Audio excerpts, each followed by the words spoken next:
জাতিসংঘ সাধারণ পরিষদের ৮০তম অধিবেশনে যোগ দিতে ২২ সেপ্টেম্বর নিউ ইয়র্কের উদ্দেশ্যে দেশ ছাড়বেন প্রধান উপদেষ্টা ডক্টর মোহাম্মদ ইউনূস। ২৬ সেপ্টেম্বর সাধারণ পরিষদে বক্তব্য রাখবেন প্রধান উপদেষ্টা।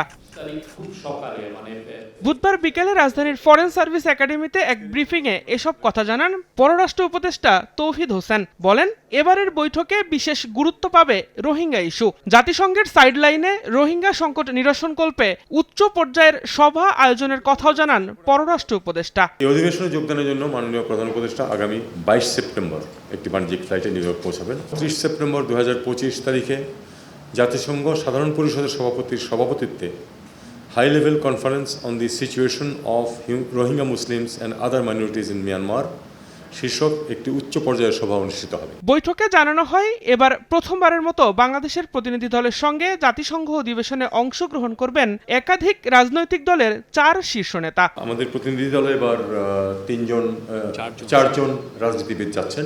মির্জা ফখরুল ইসলাম আলমগীর এবং হুমায়ুন কবির বিএনপি থেকে,